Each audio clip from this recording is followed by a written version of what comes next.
U.S. President Donald Trump meets with Kenyan President Uhuru Kenyatta to discuss bilateral trade and security cooperation. The fight to prevent newborn deaths in sub-Saharan Africa goes high-tech. And Malawi's film industry grows and wins international awards despite the odds. Africa 54 starts right now.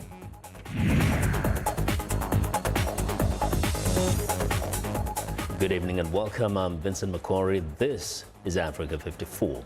Kenya's President Uhuru Kenyatta says his country wants to increase bilateral trade with the United States and attract more U.S. investors. U.S. President Donald Trump received Kenyatta at the White House on Monday for talks that focused on trade and security.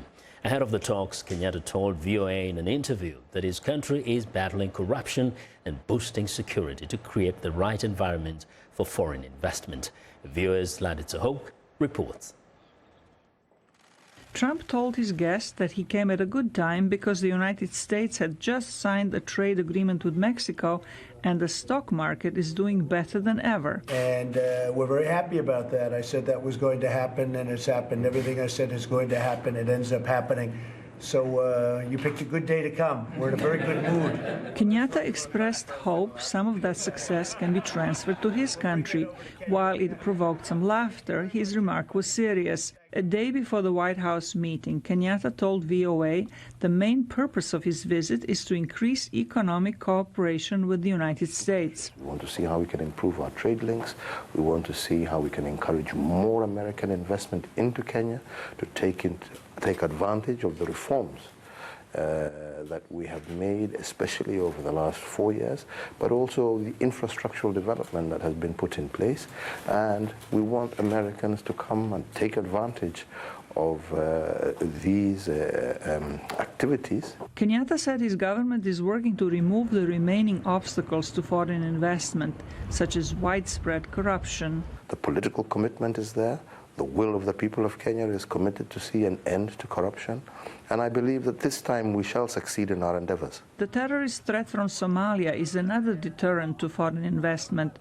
Parts of Kenya have been targeted by the Somalia-based group Al-Shabaab until Nairobi sent troops across the border in 2011. Kenyatta said the cost of keeping troops in Somalia is a burden on the economy, but that withdrawing them before the time is right would be detrimental. The withdrawal date is based on us being able to defeat Al-Shabaab, on the Somali people being able to establish strong, solid security structures, a national army, and good administrative structures that will then ensure that they are capable of handling their own affairs. I think that should be the focus as opposed to when people will withdraw, because we can't say we are going to withdraw and leave a vacuum. Kenya is working on two major infrastructure projects, a highway with the U.S. company and a railway built by China, but they're exacerbating the country's growing national debt. Zlatica Hoke, VOA News, Washington. Well, and in Nairobi, Kenya's Deputy Chief Justice Philomena Mwilu was arraigned Tuesday evening in a court on charges of tax evasion and abuse of office. Kenya's media reports that Mwilu was released on a personal bond of 5 million Kenyan shillings and ordered to appear before the court on Wednesday. On Sunday, my colleague Esther Githu-Yuwat spoke exclusively to Kenyan President Uhuru Kenyatta on a range of issues, and today she brings us part 2 of our interview. Esther? Yes, Vincent, according to the 2017 Corruption Perceptions Index from Transparency International, the majority of countries are making little or no progress in ending corruption. The index, which ranks 180 countries and territories by their perceived levels of public sector corruption, uses a scale of 0 to 100, where 0 is highly corrupt and 100 is very clean. In 2017, however, Kenya ranked 143 out of 180 countries. Kenya's president says the country has now put in place a strong institutional framework to deal with all levels of corruption. Mr. President, now let's go back to Kenya and your efforts to fight corruption in the country. Do you feel confident that you're going to win this war? I believe we're going to win this war. there is tremendous commitment, I think, now from the agencies that have been involved in this work. In that end also, we appreciate especially the support that we've gotten from the United States in terms both of capacity building and training and involvement of their officers from the FBI to other agencies who we've been working closely together with. And we believe now we have an institutional framework that will be able to deliver strong results. The political commitment is there. The will of the people of Kenya is committed to see an end to corruption. And I believe that this time we shall succeed in our endeavors. Now, moving on to the regional issues, we've seen South Sudan ink deals about peace in that country, which never took place. Now, they just inked another deal. Do you feel confident that this time round there will be peace in South Sudan and that President Salva Kiir and his former deputy Riek Machar will hold the country together? It is impossible for me to say that I believe it will or it will not. But what I can say is that we are committed to working together with our regional brothers and sisters to ensure that peace and stability returns to South Sudan. And we must, therefore, put our hope and faith and continue to put pressure on the leadership of South Sudan from all sides that it is their ultimate responsibility to ensure they come together and find a framework that works to restore peace and stability and ultimately human dignity to the people of South Sudan. Mr. President, we have a new Prime Minister in Ethiopia, Abiy Ahmed, and he has made quite some sweeping changes in the country, trying to bring the country together, opening democratic space in that country. You've met with Prime Minister Abiy. What does he expect from regional leaders like you? I think what he expects is our support, and I have committed to give Kenya's total support. I believe that he has a vision for his country, and he has a vision for our region as well. And I intend to work very closely with him to establish that. We are very happy with the situation as we see it, the rapprochement now between Ethiopia and Eritrea. All this works for peace in our region. All this works for stability in our region. And for us to be able, as a region, to focus not on insecurity or wars, but rather to focus on economic growth and prosperity of our people, job creation for our people, and to focus on the positives, as always, instead of always being identified as a region of crisis. And I look forward to working together with Abiy as a partner to be able to achieve that objective. I wish him well. And I continue to say I am strongly in support of what he's doing, together with his other colleagues in Ethiopia, to help achieve this dream for us all. Tomorrow on Africa 54, we'll have part 3 of my interview with President Uhuru Kenyatta as he discusses efforts for a stable and secure Somalia, where Kenyan troops are battling Al-Shabaab militants, and what kind of legacy he wants to leave behind when his second and final term as president is over. You won't want to miss that. Vincent? Well, thank you very much, Esther. Now, Prime Minister Theresa May arrived in South Africa Tuesday, the first stop on a 3-nation visit aimed at boosting post-Brexit trade ties. May told an audience in Cape Town that Britain wants to boost national interest and deepen trade ties with the continent. That is why I want to create a new partnership between the UK and our friends in Africa, one built around our shared prosperity and shared security. Well, May will meet leaders in Nigeria on Wednesday before wrapping up her trip in Kenya on Thursday. The Prime Minister is traveling with a delegation of British government ministers and business representatives from various industries. Now, South Sudanese opposition leader Riek Machar is refusing to sign the latest draft of a peace deal with the Juba government that would end a 5-year conflict, that's according to Sudan's foreign minister. Machar's rebels and South Sudanese President Salva Kiir signed up to a ceasefire and power-sharing agreement last month, one of a series of apparent breakthroughs in recent months. South Sudan's civil war erupted in 2013, less than 2 years after it had gained independence from Sudan. Now, the war has uprooted 3 million of South Sudan's 12 million people, ruined the country's agriculture, and battered its economy. In June, the warring sides signed an initial agreement to end the fighting, but Machar rejected some proposals, such as having 3 different capitals in South Sudan to distribute power in that country. Now, young people are returning to farming in South Sudan to empower themselves through food production. The country has been devastated by 5 years of conflict, which has left the agriculture sector struggling to feed the nation. VOA's Faith Lapidus reports on a vocational center teaching the new farmers skills to help them fill that need. It's harvest time at the Hanbit Agricultural Training Center. It was established in 2015 by South Korean peacekeepers of the UN mission in Bor, South Sudan. The students are enrolled in a 3-month course to learn the skills they'll need to run a profitable farm business.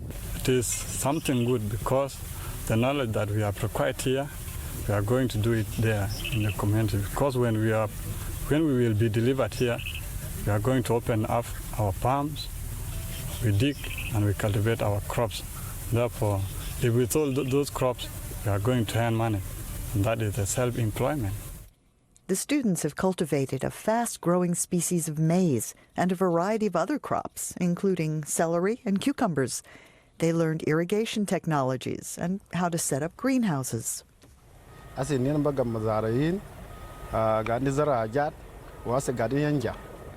Now we are farmers. We planted some crops that gave us a good yield. It's not like before. The peacekeepers have really helped us here in South Sudan. With this training, we can help develop South Sudan. Each of us will go and farm in different villages and counties to help building the country.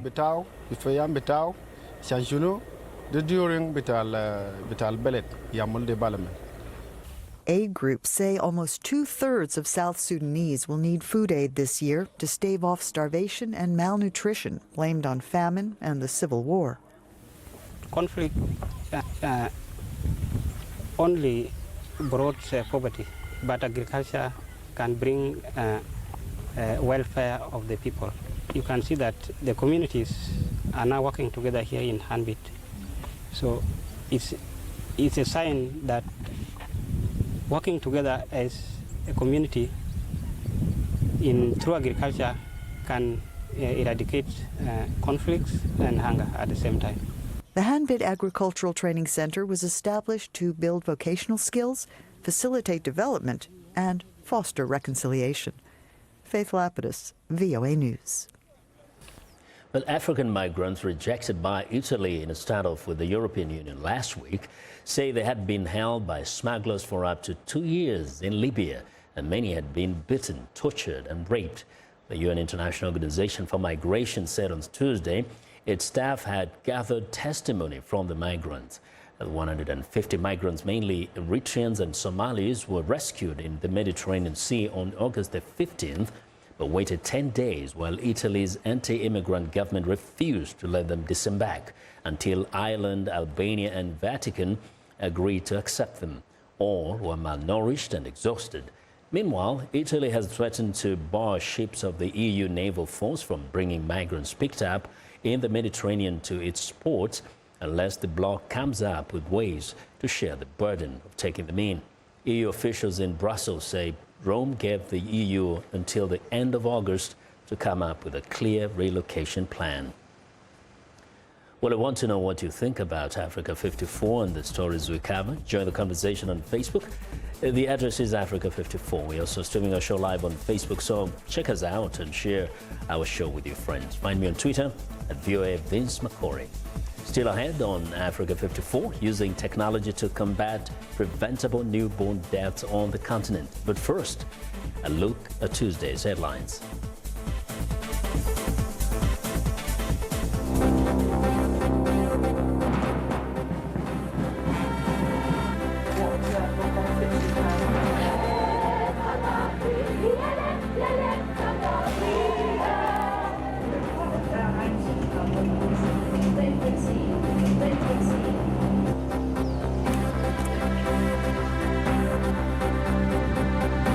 Thank you very much. It's great to have President Kenyatta of Kenya and First Lady.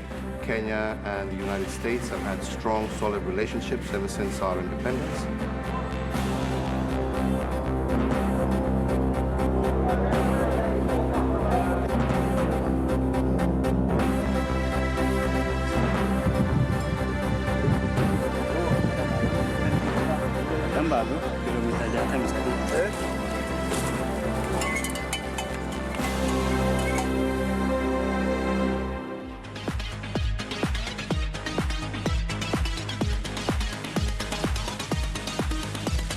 Well, around the world, at least 2.6 million newborns die within a month after they were born, according to the World Health Organization. The majority of these deaths occur in developing countries where there is a lack of health care. A project called Nest 360 Degrees in the Rice 360 Degree Institute for Global Health in Houston is trying to reduce the number of preventable newborn deaths in sub-Saharan Africa. The viewers Elizabeth Lee has the details. An internship at a hospital in Malawi was an eye-opening experience for Sonia Sosa. Sometimes there are tons of babies and there are not that many nurses, so they're understaffed. It was really hard to work there, but then it also challenged me to really go back and work really hard to be able to provide this care that is accessible to them. Sosa is one of several global health fellows who are developing technologies such as this one called Incubaby. Yeah, basically, it's a warming crib to help the most vulnerable patients in the hospitals of sub-Saharan Africa, such as Malawi. Immensely tiny newborns with only the bare minimum of technology, if anything, available to them. 17 technologies have been identified, and together they can help prevent the top causes of newborn deaths, such as pneumonia and preterm birth in this part of the world. Our students developed a solution that would cost on the order of hundreds of dollars, and not only address the fact that it needed to be robust and cost effective, but also easy to maintain and repair should something happen. Countries like Malawi have received donations of medical equipment in the past, but they were not always helpful. I saw that all the devices coming as donations from first world countries, they didn't fit in there. People used it differently, put them in weird places, and when they broke, there was no spare parts. These devices ended up collecting dust and becoming useless because they were not right for the environment. That engineers, doctors, nurses aren't necessarily familiar and or trained with them unless they were gone to a Western school where they've been exposed to some of these technologies, but maybe in even more complex forms. So there was a systemic change that needed to be addressed. Part of that change includes developing technologies that monitor the temperature and the respiratory rate of a newborn while also being low cost and sustainable over time. For the harsh environments, it includes inconsistent electricity and also very dusty environment, lack of maintenance, and spare parts. We're in some cases incorporating battery power where it's appropriate, and then in other cases testing out backup power, or including sort of with the Nest bundle of technologies, a package of solar power, so that when there are those blackouts, there's a backup system. Of the 17 technologies, some are commercially available. Others are either in clinical trials or in early prototypes. The goal is to eventually develop all the technologies, scale them, and roll them out, first in Malawi and eventually to other countries that need them. Elizabeth Lee, VOA News, Houston.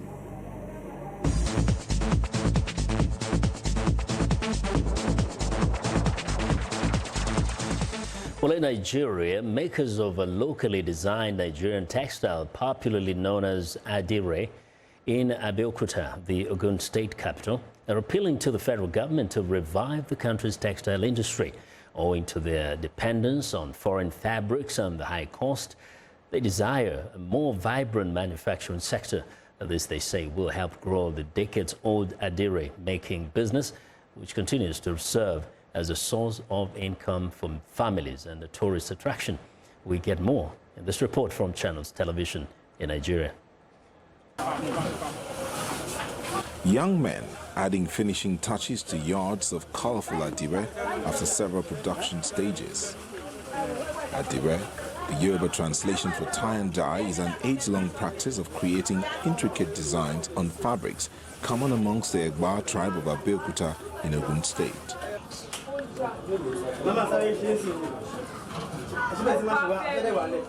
It all begins with a plain or slightly designed piece of cloth, put through various stages including soaking in a hot or cold mixture of dye and soda, drying, printing, sewing and packaging.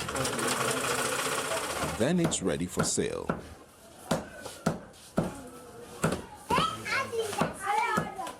Adire making spans decades. Until date, is being handed down from generation to generation. Sometimes entire families, both young and old, are involved in the business. It continues to provide jobs and profitable business. It's a division of labor. Each aspect have a minimum of, let's say, 500 people. That means everything totally, we are dealing with almost 1 million people. It's an employee business. Adire has been a good source of income. I once worked, and what I earn in a month, I think, is what some people earn, more than what some people earn in a month. So it's okay. I'm being able to feed my family and be myself. Back in the 1980s, the textile industry was a vibrant sector of the Nigerian economy, with several textile companies producing all sorts of fabrics. But with the abysmal decline of the industry, locally made fabrics are hard to come by, and the result is high cost of imported material. The Adire makers say this is the biggest challenge they face. Most companies are not working very well because we have the type of material we use to do our own clothes, 100% cotton, like Guinea, like any other fabric that is 100% cotton. That will come out fine in our product. For anyone that don't have 100% cotton, it won't come out well. We are appealing to government to make sure the factory are doing 100% cotton, that we will be able to go there and buy it, use for our product. According to the Ogun State government, there are plans in place to assist those in the trade with funds in order to expand export within and outside the country. One of the plans is funding them, because the bane of the problem is funding, and that's why we give them loan, BOI loan of single digits, 7%. And the formed cooperatives, I can tell you that presently over 200 people, because they have over, I think about 50 cooperatives under this Adire at Toku, they have their treasurers there. So it has actually created that thing for them, and that is the plan we have for them. The state government is also constructing an Adire mall to put some structure in trade, which will also serve as a tourist attraction to lovers of African print and attires. Well, that report was from Channels Television.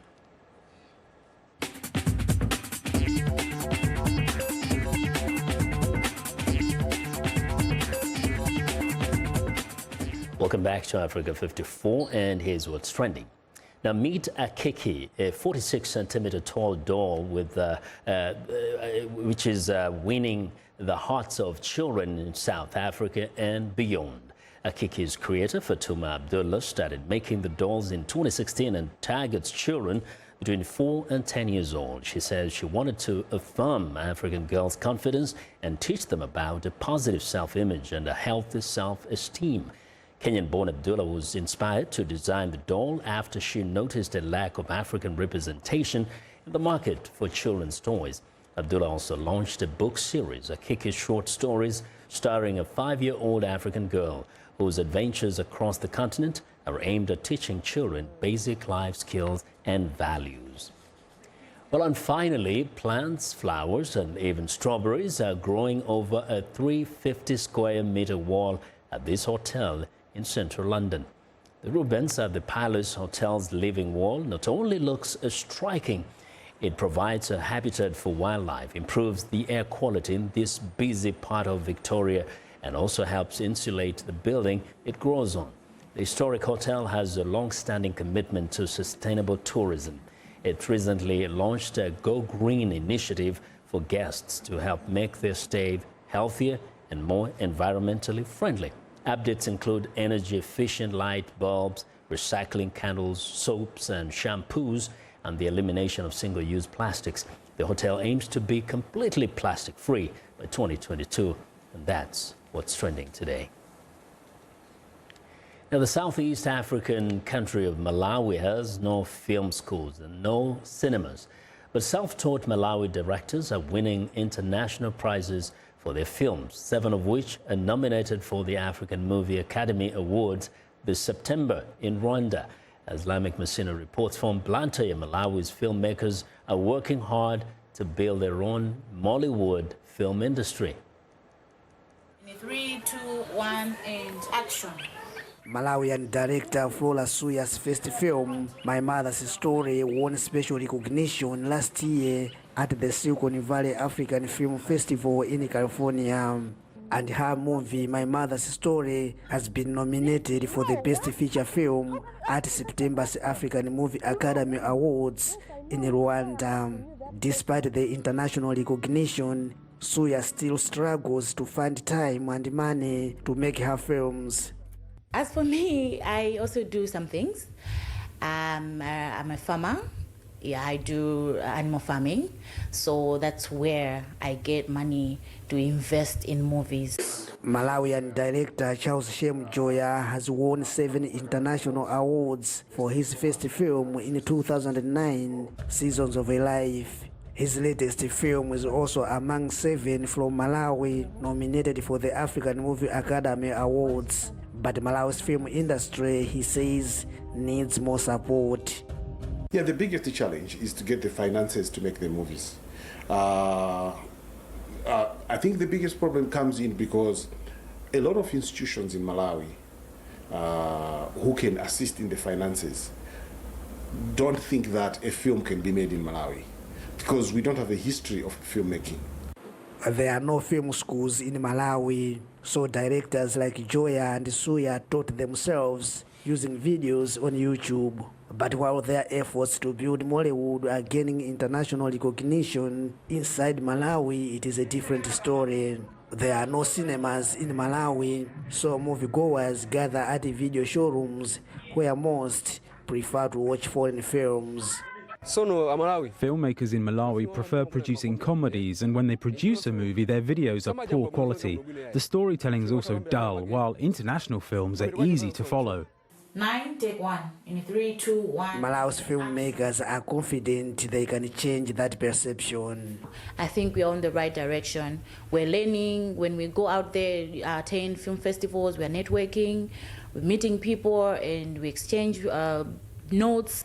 More official support would also help filmmakers like Suya spend less time farming. The Malawi government spends about $400,000 per year for integrated arts development, only a fraction of it aimed at getting loans for filmmakers. Lamek Messina for VOA News, Blantyre, Malawi. Come this side.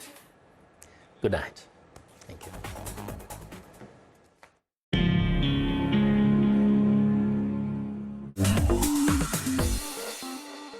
Welcome to English in a Minute. When you slip, you fall down. But how does something slip from your mind? Slip one's mind. Let's listen to Anna and Jonathan. Look at this beautiful cake I made for the dinner party. Oh no, is that tonight? Yes? Didn't you make something? No, it totally slipped.